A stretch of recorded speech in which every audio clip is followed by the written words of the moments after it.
करीब एक दशक के बाद भारत का कोई विदेश मंत्री पाकिस्तान के दौरे पर जा रहा है। विदेश मंत्री एस जयशंकर शंघाई सहयोग संगठन एससीओ की बैठक में हिस्सा लेने पाकिस्तान जाएंगे।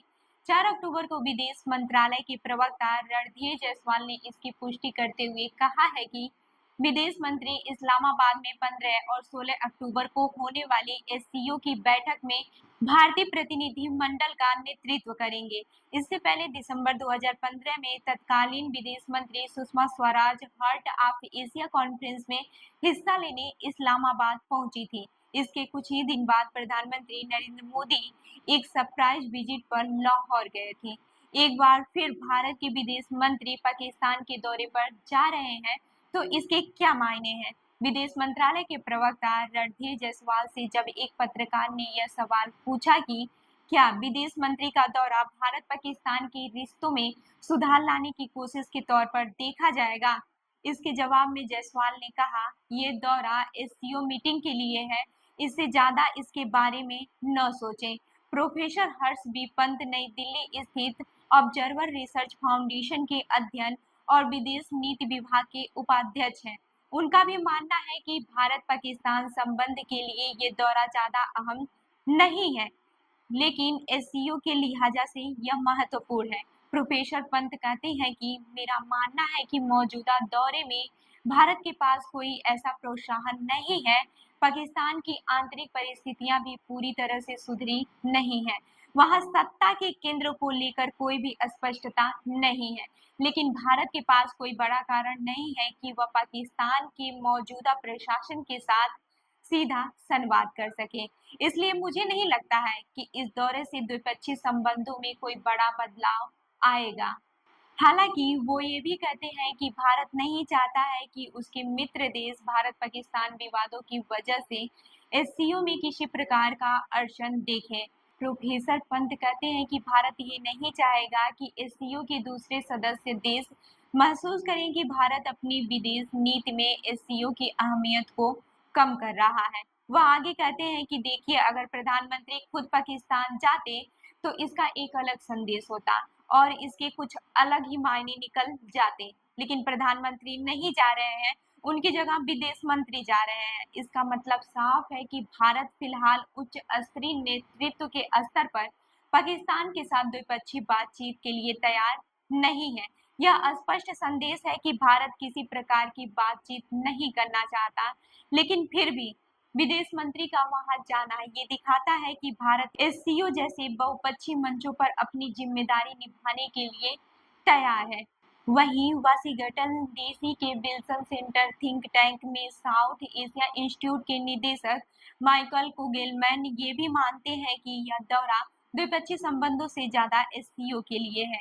माइकल कुगेलमैन एक्स पर लिखते हैं कि निश्चित तौर पर यह फैसला भारत पाकिस्तान संबंधों को आगे बढ़ाने की इच्छा से अधिक शंघाई सहयोग संगठन यानी कि एससीओ के लिए भारत की प्रतिबद्धता को दिखाता है। हालांकि वह ये भी लिखते हैं कि जयशंकर का पाकिस्तान दौरा दौरा भले ही द्विपक्षीय कूटनीति से ज्यादा बहुपक्षीय कूटनीति है, लेकिन इसके बावजूद भारत पाकिस्तान के संबंधों के लिए इसके महत्व को नजरअंदाज नहीं किया जाना चाहिए।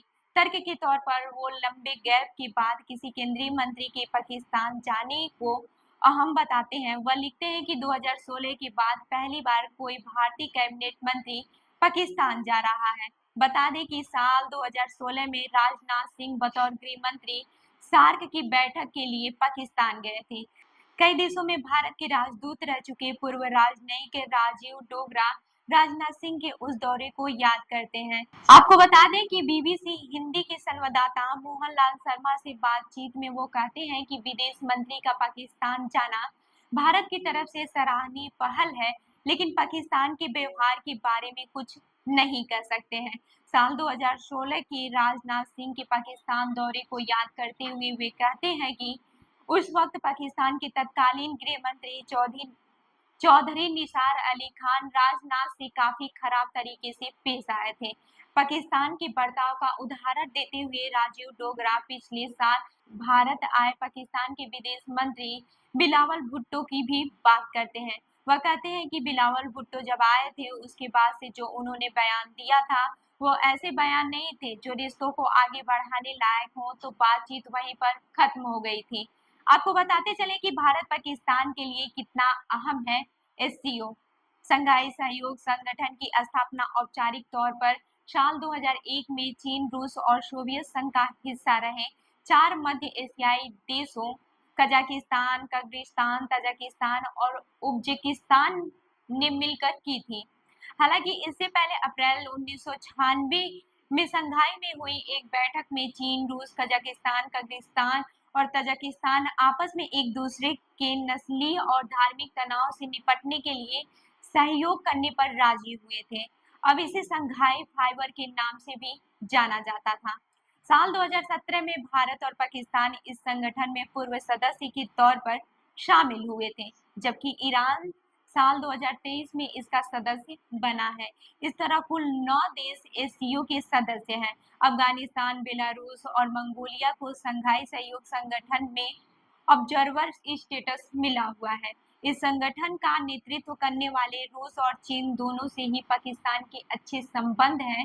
साथ ही मध्य एशिया के देशों की वजह से भी ये पाकिस्तान के लिए अहम है, क्योंकि मध्य एशिया एक ऐसा भू क्षेत्र है जहां पाकिस्तान व्यापार, कनेक्टिविटी और ऊर्जा को बढ़ावा देने की उम्मीद करता है। वहीं भारत के लिए ये बड़ा राजनीतिक मंच है, जो सीधे तौर पर पड़ोसी देश और सेंट्रल एशिया से जुड़ा है। प्रोफेसर पंत का कहना है कि चूंकि भारत की सेंट्रल एशिया से कनेक्टिविटी समिति है, इसलिए एससीओ के माध्यम से वहां टिके रहना और अपनी भूमिका को बनाए रखना भारत के लिए महत्वपूर्ण है। इसलिए इस दौरे को द्विपक्षीय दृष्टिकोण से नहीं, बल्कि बहुपक्षीय मंच पर भारत की सहभागिता और कूटनीति के तौर पर देखा जाना चाहिए। तो इस खबर पर क्या है आपकी राय, हमें जरूर बताएं।